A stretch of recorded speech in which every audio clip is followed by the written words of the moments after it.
इश्क में मर जामा। वैसे यहाँ इश्क में कोई मरता नहीं, लेकिन हाँ, यहाँ जितने रहस्य हैं और उस रहस्य का जो मायाजाल फैला है ना, उसमें फंसकर जरूर कोई मर जाएगा। शायद आज भी कोई मरा हो।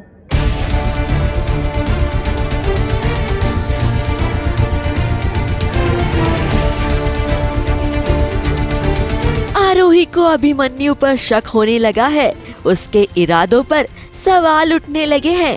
अब तक आरोही को यही लगता था कि अभिमन्यु उसकी मदद कर रहा है, लेकिन अब आरोही को पता चल गया है कि उसकी मदद करने के पीछे अभिमन्यु की भी कोई साजिश है। मुझसे सवाल करती है कि अब क्या हुआ, अब तो मेरा बदला पूरा हुआ, तो अभी तुम इस घर में क्यों रुके हुए हो? तो मैं उसको फाइनली उसको बोलता हूँ कि लेकिन मेरा बदला पूरा नहीं हुआ है, मेरा भी अपना एक मकसद है और मैं उसकी जान लेना चाहता हूँ और वो मैं लेके रहूँगा, क्योंकि उसके पीछे एक राज है, वो मैं तुम्हें अभी बता नहीं सकता। तो यस, अभी चीज़ें खुल के सामने आ रही हैं धीरे धीरे कि अभिमन्यु क्यों आया था यहाँ पे, उसका मकसद क्या है, गुरु माँ से क्या उसका रिश्ता है, और गुरु माँ का वसुंधरा जी से क्या रिश्ता है, दीप से क्या रिश्ता है। तो बहुत सारी खिचड़ी है, बहुत सारी कहानियाँ हैं जो अभी सुलझनी बाकी हैं। आखिरकार अभिमन्यु दीप से क्या बदला लेना चाहता है, यही आरोही जानना चाहती है।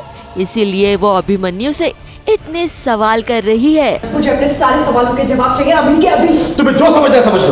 कल रात को तुम ही थे ना विराट के साथ, और मुझे देखते वहां से निकल गए। तुम्हें क्या लगा अभी मेरी नजरों से बच जाओगे तुम?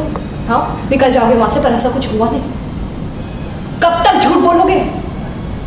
और अगर मैं वहां पे टाइम पे ना पहुंचती तो विराट के साथ मिलकर दीप का एनकाउंटर तो कर ही चुके थे तुम। अभिमन्यु, आपका राज हमें पता है।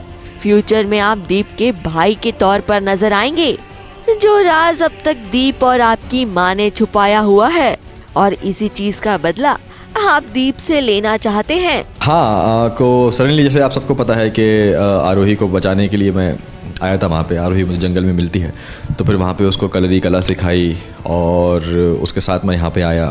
फिर मैंने प्लान किया कि मैं कैसे दीप के घर में जा सकूँ, तो उसको आरोही से हमला करवा के उसको बचा के दीप के गुड बुक्स में आके घर में बॉडीगार्ड की नौकरी पाई, उस घर में एंटर किया, और अब मैं अपने प्लान को अंजाम दे रहा हूँ। लेकिन आपकी प्लानिंग में दखल देने के लिए यहाँ तारा भी मौजूद है, जो फोन पर अपनी फुल प्रूफ प्लानिंग का दावा कर रही है। वो आपके साथ साथ आरोही को भी मात देने की बात कर रही है। कौन जिएगा कौन मरेगा इसका फैसला तारा करेगी। तो आरोही और दीप अपने झगड़े को सुलझाइए और तारा पर ध्यान दीजिए, वरना आप दोनों का बदला दूर दूर तक सपना बनकर ही रह जाएगा। मुंबई से कलीम सलमानी के साथ एबीपी न्यूज रिपोर्ट।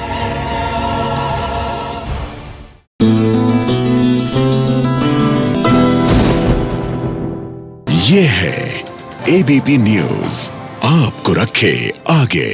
ये है एबीपी न्यूज, आपको रखे आगे।